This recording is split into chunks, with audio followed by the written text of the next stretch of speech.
This week, we're joined by one of our best friends, Peter Cotter. Pete has his own story, as he was born with cerebral palsy. He did not let this define him though, as he went on to become an international footballer. Last month, the Irish CP football team competed in the World Cup in Argentina, and this received almost zero coverage from the mainstream media. This is something we want to bring to light. This is Pete's story. You were over there representing the Irish cerebral palsy football team, and you have a great story. You have cerebral palsy, as we know, but you didn't let that define you. You followed your dream and you played international football. So for maybe those watching at home who maybe mightn't have a clear idea of what cerebral palsy is, could you just fill us in? Or? Yeah, well, I wouldn't know the exact definition now, but I know the main thing with cerebral palsy, it originates from, it's kind of similar to a stroke, as to where one side of your brain is affected. So what I know is if it's the left side of your brain is the affected side, then it's the right side of your body. Okay, yeah. So that's what I have. It's my left side of my brain would have been affected. So it can happen pre-birth or post-birth. So kind of you can actually acquire cerebral palsy through an accident later in life. So say car accidents. Yep. So there's been people who have an acquired brain injury through a car accident, a fall, anything along those lines really. And for you, it was pre-birth for yourself, I think, was it? Yeah, it was pre-birth. Had complications with breathing and all that, so it was a lack of oxygen to the brain. So then through the lack of oxygen, blood clot in the brain, miniature stroke, born with cerebral palsy. Yeah, geez, very interesting. Yeah, but to be fair, you didn't let it define you. I don't think. We've known you a few years, and it really, you don't let it define you. You still carry on. It doesn't limit your life or anything. Exactly, You don't let it, but it depends really. It's easy for me to kind of go not to let it define me. I was kind of the lucky ones where it doesn't affect what I can do on an everyday basis. There's other people out there who aren't as lucky as me and would be more significantly affected by the disability. Yeah, because there are different levels of it and stuff, I think, anyway. Yeah, well, it kind of ranges anything from even less affected than I am to people who are unfortunate and ended up in a wheelchair and, they need 24/7 care and assistance. Brilliant. Yeah. Brilliant answer, Yeah. Fuck's sake. And I suppose, how old would you have been when you realised that you had cerebral palsy and you may have been, different to your friends or a bit more limited than... It's a bit of a complicated one, really. From a young age, I noticed it more in my arm. I never noticed it in my legs or, say, my right leg, really. Yeah. So, growing up, I knew there was something different, but didn't have a clue it was cerebral palsy. The mother told me originally I had stretched ligaments in my thumb, and to my extent that was it. Oh, my ligaments are longer than everyone else's. That's it. I didn't even know what you didn't think any more of it, I didn't know what cerebral palsy was. I didn't hear the word cerebral palsy till I was in junior cert in secondary school. Yeah, I was just about to ask you what age. So junior cert. secondary school. I was 15 when I found out, so that kind of came about actually how I got involved with the football. That we were in PE one day in school, and the teacher come up to me and he goes, "You're Peter, aren't you?" And I was like, yeah. And he's like, you're the fellow with cerebral palsy. And I was like, cerebral palsy? What's that? Oh, jeez, He kind of dropped the bomb. Didn't have a clue. And I was like, I kind of knew there's kind of a category for someone who has it on one side of their body. It's called either a right hemi or a left hemi. And I was like, I have right hemiparesis. And he's like, yeah, that is cerebral palsy. And I was like, well, yeah, that's me. Yeah. So he then told me about the football, and then I went home and had a chat with the mother, goes, what's this about the cerebral palsy? Story here. Not so much the ligaments in the thumb anymore. Yeah, it's kind of everything else really. Jeez, so you found out at a pretty late age, and then you got involved in football then through that teacher and stuff, was it? Or? It was, he had a contact in the FAI, Oisin Jordan, who runs the Football for All programme, so he'd be the main head, I suppose, over all the amputee football, the CP football, the blind football. So he had got in contact with him, who would then set up a trial with the old management of the team. Okay. So that went well? It went well, yeah. Well, we wouldn't be here today anyway if it didn't, I suppose. But that'll be 7 years now in April. Jeez, 7 years you're involved. And you're 21 years of age at the moment. 21, yeah. So. And what did the actual trial involve? Playing a bit of soccer. It was just a bit like a standard. We won't even listen to this. It's only a 2-person podcast, it's okay. Drive on, lads. It was just a bit like a standard training session, really. We went up, and in fairness, at the time, they were only just after coming back from the European Championships 2010, and they were just after winning bronze. So there was a lot of funding pumped in. So at the time, they had a fella running the digital side, so they had a full-time fella doing match analysis, all that, and stats and all that, yeah. There was a lot of money pumped in. It was under the high performance in the Institute of Sport, so they had full access to all the institute's high performance equipment and everything. So we were brought in, and it was out in DCU's main campus, and it was kind of, we were brought in and we were shown a video of what CP football is. Yeah. And then the coach talked to us, explained it all, asked us kind of thing, and then we went for a bit, you could suppose it's like nearly a mini medical. Yeah. We were looked at by the physios, and kind of they were like, I think he'll be this classification and this classification. Because within CP football, you have 4 classifications depending on I was about to ask that, yeah. There's a few different classifications, and is it you have to have a certain amount of players on the pitch or a certain amount of classifications on the pitch at certain times? Yeah, so this year now there was a new rule brought in than before where, well, I'll explain the classifications first, actually it might make more sense. Cool. So that it is a class 5 would be the most affected you're allowed be and still be eligible to play football. So if you're any more affected than that, there's other sports you can play, but there's kind of a cut-off point, I suppose, just to keep the quality of the game and the matches at a certain level, that if you're too affected, look, everyone's going to make a joke of you, I suppose, in a way. Okay. Yeah. So class 5 would be the least affected. So for class 5, it's normally affected in all 4 limbs, but it'd be, say, more so in 2 than the other. So in a class 5, it'd be bad in their 2 legs. Yeah. But then they'd have 2 reasonably well functioning hands. Okay. So then there's a class 6. And they're not too dissimilar to class 5s in terms of they can be affected in a few limbs. But then in regards to that, it's not to the same extent. That they just struggle with, say, sharp movements, coordination. Yeah. Common thing for a class 6 is actually have the shakes. So if you look at them, they put their hand out, their hand would be trembling. Okay. So then it comes to class 7. I'm a class 7 personally. So for a class 7, it's affected only on one side of your body. Yeah. So it'd be right hand, right leg, or left hand, left leg. And then after that, there's a class 8. So then that's minimal, you know. They'd walk down the street, they'd walk past you, and you wouldn't even notice they have a disability. So I think when it comes to class 8, the main thing is not just people who have cerebral palsy can play CP football. If you have an acquired brain injury through an accident, like I had mentioned a while ago, you can also be eligible to play. So normally with a class 8, they're normally acquired brain injuries. Because if you have an accident and it affects the brain, when you're doing your recovery, there's a such thing called muscle memory. So your muscles can actually get back functioning. It'll take a few years, but they can get back to a similar, if not the same level they were prior to your accident. Cool, yeah. Jeez, I actually didn't know there was that many levels to it. Like, it's there's a lot involved in it. And you got involved then, and where was your first tournament as an Irish professional? Because you did join up with the Ireland team then. Yeah, I didn't go to any tournaments in 2011. I was only 15 at the time. I know the squad travelled to Holland for the World Championships, but there's an age limit. You have to be 16 to go to a senior international tournament. Okay, so you just missed out. You missed out on that. I went to Alicante and Manchester for 2, I suppose they were only kind of invitational, kind of friendly tournaments in 2012. So they would have been my first real taste of senior international football, I suppose. And how did you find it, the standard and stuff like? It's kind of a bit of a shock to the system, really. You know, I kind of grew up as more of a game and, you know, played hurling and football for Nemo. Nemo Rangers. Kind of, you know, it was kind of coming up through the years. I actually didn't play that much soccer. It's only kind of when I found out about the football team that I actually started playing soccer regularly.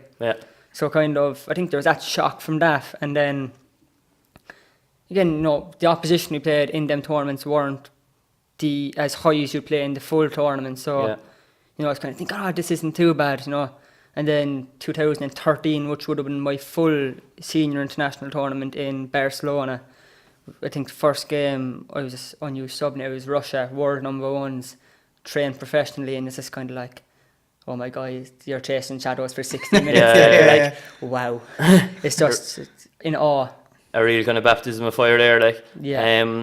So what was I going to say to you? Oh yeah, CP football. It's kind of, is it 6 or 7 aside? 7 aside. 7 aside. Yeah. It's kind of like your standard 7 aside pitch kind of length and things like that, or maybe a bit bigger larger. actually. We were watching some of your games. There's plenty of space there, like nippy winger like yourself. Nippy, I don't know. Winger, yes. You were tricky. A bit of Nate McGeady. I saw you as. I fancied myself as a Robbie Brady, but I'll take what I can get. Yeah, he doesn't like McGeady. No, he didn't appreciate that comment. Robbie Brady's all good. It's essentially your standard 11-a-side pitch, but it's box to box. If you imagine an 11-a-side pitch, it's box to box. Yeah. And then maybe take off half a metre either side in width. Yeah. Cool. Yeah. And for yourself, I suppose the biggest tournament to date would have been last summer in Rio. You represented Ireland at the Paralympics. Yeah, so that must have been an unbelievable experience to go over to Brazil, firstly after the Olympics, and then to represent your country. Everything over there was, it's top class. You're staying in the Olympic Village, 3 weeks there, and you're treated like a king. Eating as much McDonald's as you want, I heard. After the games. Didn't go there once before, I swear. No, but you go down, everything in the food hall, food's prepared, you leave, they clean up after. You were treated like a king for 3 weeks. Everything's free. You wanted a bottle of Coke, bottle of Powerade, water, you name it, it's there. And I'd say it was nice to kind of get that treatment as well, I'd imagine, because even we were discussing beforehand, a big reason we wanted to do this is because like the mainstream media didn't really cover that tournament. Well, I know the Paralympics, but in general, like they don't cover CP football that much or anything. Even when you were at Argentina last month, there wasn't much of it covered in the mainstream media. No, I mean, not known him, we wouldn't have known about it. Like really. Yeah. I think it's you wouldn't really say there's a stigma around disability football, but I think people have it in their heads at the same time. Oh, it is. Look, it's disability football. That's cerebral palsy football. It can't be that good. Yeah, they disregard it almost. Nearly sort of kind of going, oh, God bless them, they have disabilities. It's kind of that people kind of go, oh, I've heard people going, when I've mentioned it to them before that I'm involved in the cerebral palsy football, like, oh, good on you, you must be great, you must be a great little player, and you're kind of like, I'm not really looking to be for any patronising comments, It's a high performance setup, you're training twice a week locally, up in Dublin every weekend, training with the squad, you have your gym programs to do, so... Yeah, keeps you going, like. But what was the experience like over in Brazil? We'll get back to that because we kind of. So I just wanted to state that fuck the mainstream media needs to pick it up on it, like So I just wanted to get that point across. Hey, so there's no need. So just let me get it across. Yeah. Big fuck you to the mainstream media. But go on. He's also involved. He doesn't want to get involved in it, like. He gets ill-fated about the mainstream media. Exactly. We can do that. Sure, we'll chat away. We'll deal with them. We'll deal with them. I suppose being in Rio itself was amazing. You got a tattoo to remember it by? Yes. Yeah? Tattoo to remember it by. But I think even just being there, look, the footballing aspect of Rio for me was an absolute nil. It was a zero. Probably the toughest 3 weeks of my life in terms of, you're a long way from home. And then certain of the treatment, different people say otherwise, but in my eyes the treatment towards me was a bit unfair, a bit unjust. I don't think I was given a chance, not even a chance. I don't think I was given the respect that, not saying you deserve, as a player going over, you're sacrificing your sacrifice 4 or 5 years of every weekend, the lads going out drinking, you're coming out on a Friday night, Dublin Saturday morning, you're going training, so I think putting the commitment and the work you put in, there's a certain level of respect that you deserve and expect. And then to be treated the way I was treated over there, I was kind of thought it was a bit harsh. And then again, being so far from home, away from the family, it was kind of tough to cope, really, I suppose. Yeah. I know, like, you certainly flipped the script in that one. I know you had a tough time after the tournament debating whether to stay involved and kind of things like that. But then you flipped the script, I suppose, a year later. You were in Argentina there last month, and you were playing the majority of the games and stuff like that. And I think under new management and things. I can't complain really. New management came in the new year, so I was on the fence whether I'd go back or not after I was treated, and I kind of decided, look, the previous management hadn't given me a fair crack at the whip. I gave them a few years of my life. Fuck this, I'm walking. I kind of Like Clint Eastwood or something like, fuck this, I'm out. There was such venom in that fuck as well. You can't swear on the podcast, like. Do stop moving at it the last 5 minutes. There was such venom in his. You're not supposed to swear. We're trying to keep this clean. Yeah, we're looking for some ad revenue. Like, you can't pick that up with swearing. Like, my apologies. Nah, here, swear away, boy. But Clint Eastwood. Yeah, I decided that look, I was going to pack it in. I told girlfriend, I told family, look, I'm not going back to football. Might go back, play a bit of local football for the enjoyment, but that's it. Yeah. And I full set in my ways, convinced. And I was like, the girlfriend was like, oh, we can go on a holiday and all this, you're not travelling away. And I was like, yeah, we can go away, definitely. And then it was, I think it would have been late February, early March, and I got a phone call off the new head coach, Paul Breen. And he was, look, new management and all this, we're having trials.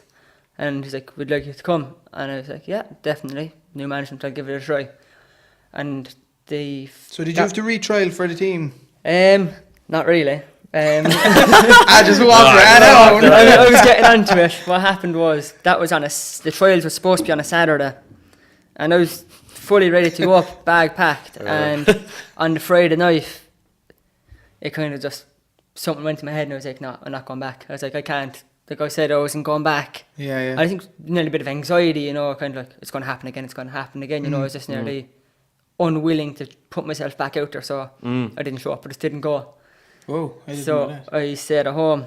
Did I actually? Yeah. The next day, I got a phone call. That evening, the Saturday evening, I got a phone call off, and I was like, is everything all right? And I just told him the situation. I was like, look, I was a bit unsure after. I'm not doing no trials. No, it wasn't even the trial. I think it was just, I was like a bit unsure after what happened on the previous management. And I goes, look, don't banter with bit overwhelmed. Came after that. No. Back in the box now, but. But I think that was the main thing. So just explained to me. He goes, yeah, look, no worries. And about 2 weeks later, then lovely official letters from the FEI came in the post. It's like, congratulations, Peter, you've been successful at last week's trial. And I was kind of thinking, I must have played great.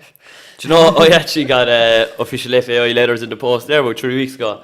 And I was like, what are these? I was like, I'm after getting call up, right? Like, and I opened them, and it was the season tickets that I forgot that I bought like 6 months ago, right? Fuck's sake. I thought John Delaney there, and Martin was giving me the show. Oh, stop. No, that was a midfielder. Can't tell.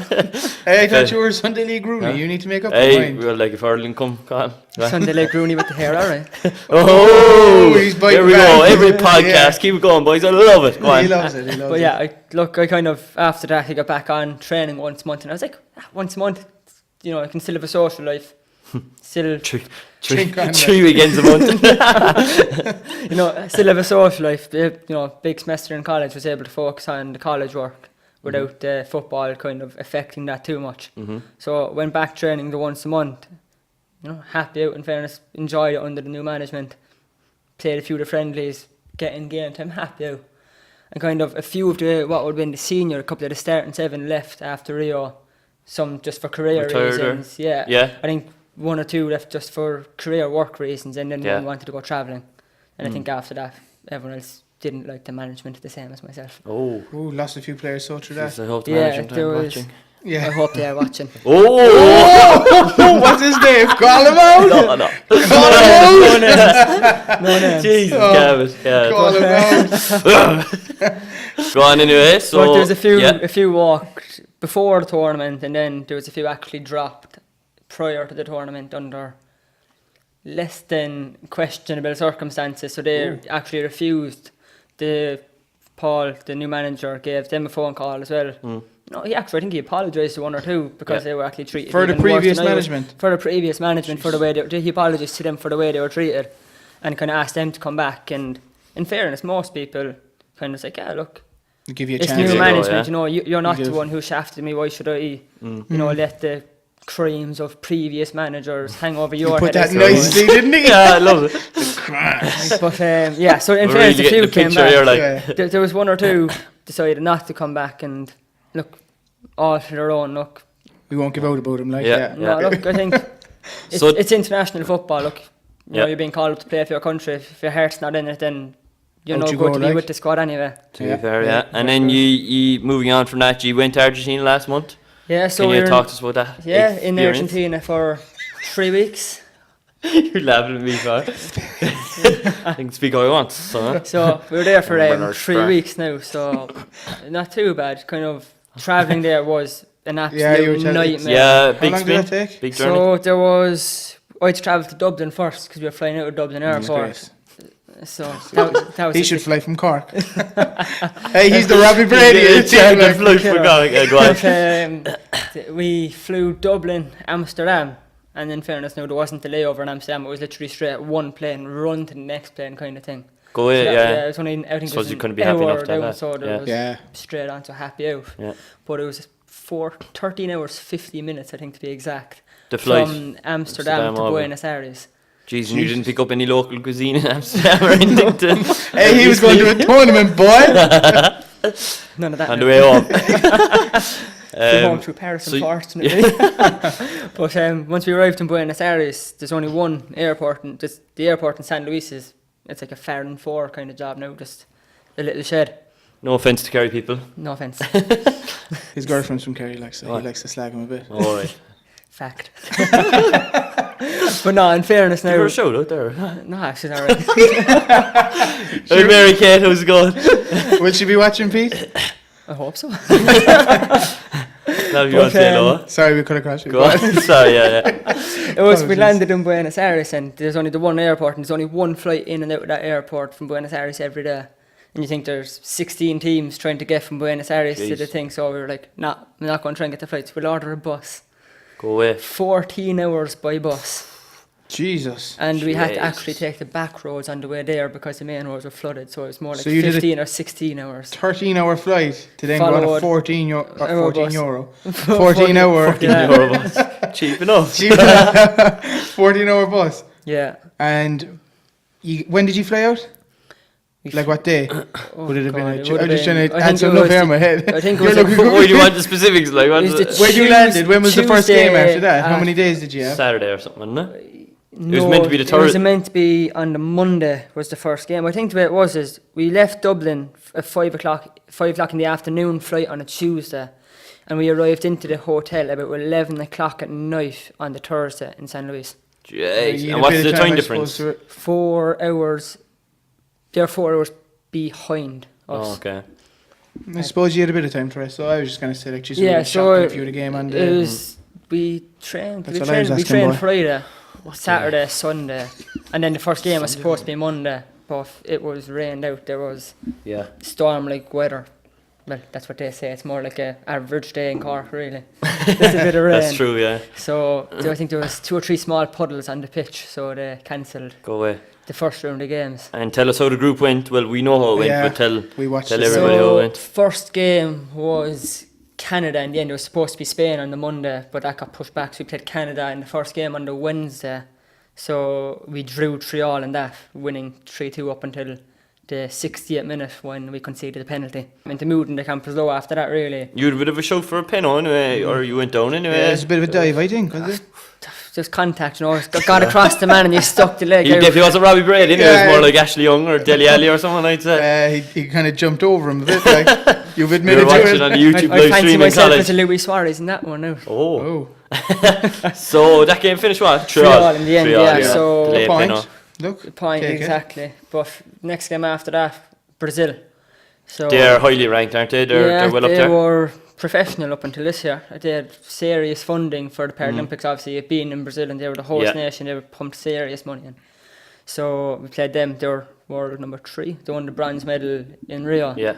And look, a couple of soft goals to give away. Kind of, we had a game plan went out, and there was literally just them 2 or 3 small moments. It might only be 2 or 3 seconds in the game. It might have been that split second, but they're that good that they took advantage.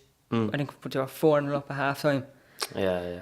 Finished 5-0. Once the few changes were made, actually we didn't concede. Played a lot better in the second half. Yeah, very good. So that was good. While Spain that was next. happening, Canada beat Spain. Yeah. So we kind of knew then, coming into the Spain game, there needed to be a 9-goal swinging goal difference for us to go through. Brazil were playing Canada and you're playing Spain. At the exact same time in separate stadiums. You need Brazil to win by this much and you need to win by that much. Yeah, but kind of what's happened in the past is that Brazil, they're clever. They don't want the better teams in the knockout stages. Okay. So they've actually they knew it was going to goal difference. So we were kind of like, they're not going to do us any favours there. They're going to take it easy. Yeah. And look, I haven't seen the game, so I don't know if that's true or not. But Brazil only beat Canada. Apparently. You're just slandering Brazil over like. Brazil only beat Canada 2-0 in the end. So. And they beat G5 and G0 Canada, so you're kind of thinking, is there that much of a Conspiracy difference? Apparently, like, yeah. But I'm happy we managed to beat Spain 7-0 to big win. get the goal difference we needed. And so did you squeeze through by a goal or something in the end? We was were it? plus one. I don't know, we were plus 3 or 4. We had 1 goal better on goal difference to them anyway. That's mad, isn't it? You need every one of the 7 goals. Yeah. And did you have someone like listening to the Canada game? That's a during great your question, game? actually. you're only, great question, So though. It's something you'd love to know. Like, Yeah, like, you know, they're in the Premier League now. Like, they'd we have had someone. 6 staff members with us. Mm-hmm. So we had the 2 assistant coaches, our head manager, who was not really involved in the football side, it's more logistics, you know, the organisation, making sure we have everything we need, really. Yeah. Kit man and goalkeeping coach, and then the physio, obviously. So that's the 6. So we're only allowed 5 on the bench. Okay. So we had the kit man, the physio, the 2 coaches, and the goalkeeping coach. So as the manager, O'Sheen Jordan, he was actually up in just the stands. And there was Wi-Fi in the stadium, so he was on it. So it was literally the full width of the pitch now and everything. Couldn't hear, but he was just there to across to our managers, the fingers up every time goals were going in. Yeah. So we knew that I think we only 2-0 scored left. with 5 minutes to go against, I think I got our last goal, only 4 or 5 left. And a guy only just come off, and I looked and turned to Rob, the assistant coach, who goes, what do we need? He goes, we need to score 1 more. And I was just there and I was like, bollocks, come on, score. You're just saying, you're like, Pressure's on them. yeah, like, they didn't shout it to the players on the pitch, it was only the people on the bench knew. So it's handy that way, you're not going to be shouting on you, we need to score. The last thing you want to do is incite panic on the pitch then. So, I think they nearly actually scored a breakaway goal with a few minutes to go, and we were pushing. Mouth stuff. So they were just going back, and I was just there, and I was like, will someone kick him, take him down, just take the booking for the team, like. So you qualified, second in the group. Only. Then you were, sorry, I cut you off. Our award for second in the group then was Russia. and they used to be world number 1. They were. And professionals? Still are professional. But what happened then was they got kicked out of the Paralympics by the IPC. All the Russian athletes were banned. So when it comes to the way the world rankings, the way the world rankings work in CP football is there's just your standard ranking points for 3 years, and the 4th year of the cycle with the Paralympics it's double ranking points. Okay. So there's just by 2 times multiplier. So a if lot you of teams get are passing 15, out. we would get 30. Yeah. So what happened was they dropped to 7th in the world rankings after not being that, there. Yeah. Fiasco. So happy out for them second seeds. So they topped their group, and we came second. So we got them. And like I mentioned before, I started that game, and I think that was my first time actually starting against Russia. And it was a case of you're going in at half time, and you are already out on your feet looking for that 15 minutes of rest, going, I need every second here now to get the breath back and go again. We watched it, and like you held them for the first while, like, but you could just see that they 17 minutes, I think. Was the which first is goal. And they're 60-minute games, just to 17 minutes of 60 minutes, not 90. But they were big, like they were big well able to move the ball and stuff, like, I think you could see that they were professional. Even your goalie made a few saves early, and I think the post might have been hit and stuff, if I recall correctly. Yeah, but I think they were a decent balling team, like, to be fair, like, Yeah, look, I think when you get up against them teams in CP football, you have the 3 or 4 up at the very top, and look, they're all getting insane money pumped in. You look where they're trust funding our trips. That's the money we have is to. Enough money to train, enough money to go to the tournaments, That's hard to go up against when there's different levels like that, professional teams and amateur teams. I was thinking that earlier, like, it's crazy. Yeah. Like, but I think you're almost heading into it knowing, like, you're not going to win it, but you're there for the experience. I suppose. Well, I suppose you go into every game with the attitude. You have to go in looking for a result, You're negative. If you're going out on the pitch going, they're professional, we're Debbie Downer over here. we're getting spanked, just screws. The Russians got the better of you in the end. So good experience overall? Unreal. Yeah. I think after, the way I'm contrasting it when people ask me at the moment is, what's better, Brazil or Argentina. Yeah. And it goes, depends what you're asking me on. If it's on football, 4 Argentina. games in Rio, didn't kick a ball. Okay. 6 games in Argentina, played in every single match. Kicked 2 Started balls. 4 out of 6. Only lesson, bro. I was counting, it was actually 7. Oh, he makes a joke and saw the last thing. Hey, kick a game out bad. Good ratio. So Tony. I was just going to say, am I right in saying an Irish player finished top goal scorer? yeah. Yeah, Dylan Sheridan, shout out.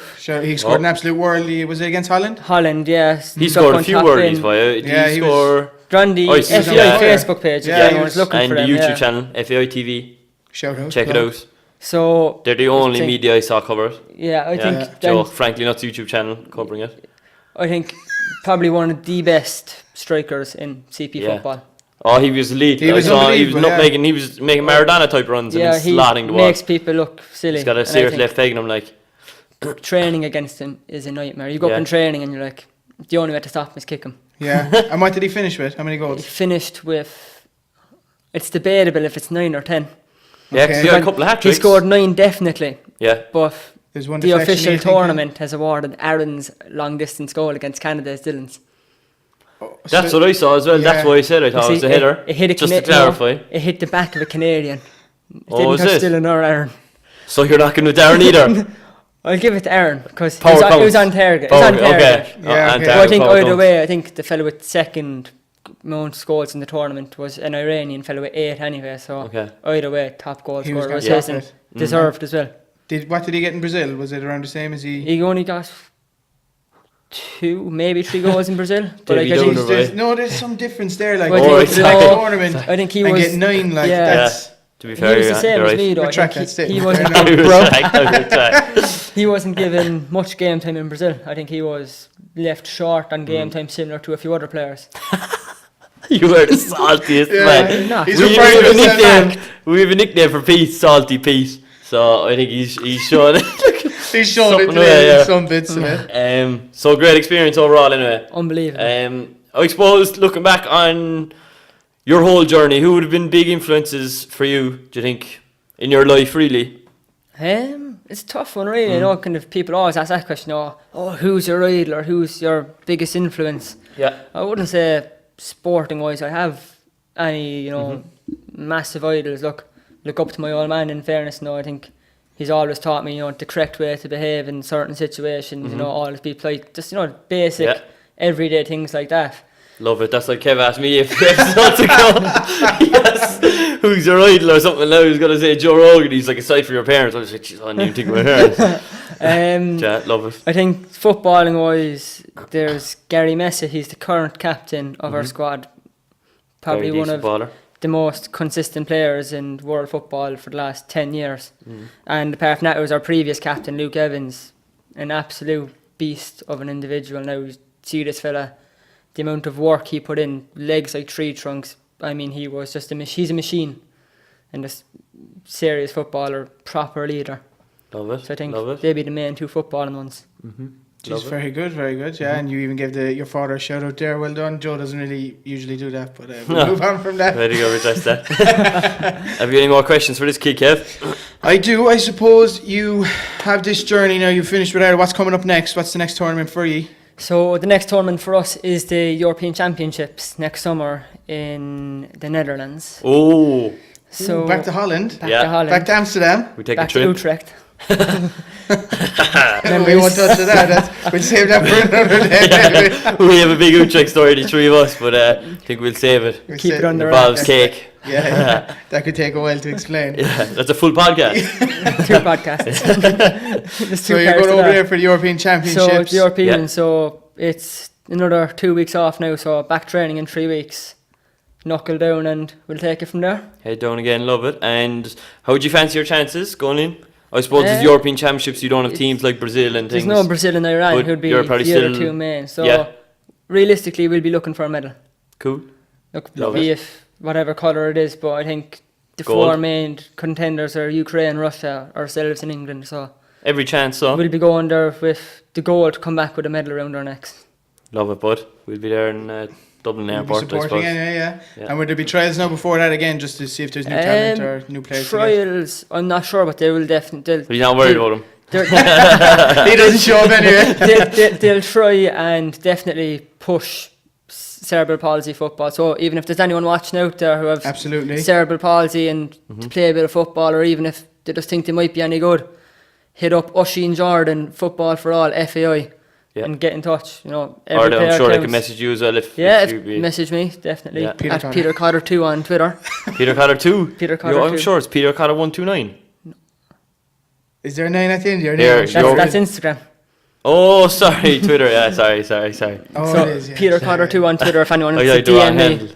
Only Twitter, so no Instagram for them. You don't want to give me your Insta. Look, Instagram's getting the cut soon. The phone's running out of memory. So. Oh, massive show. Would you not get rid of Snapchat?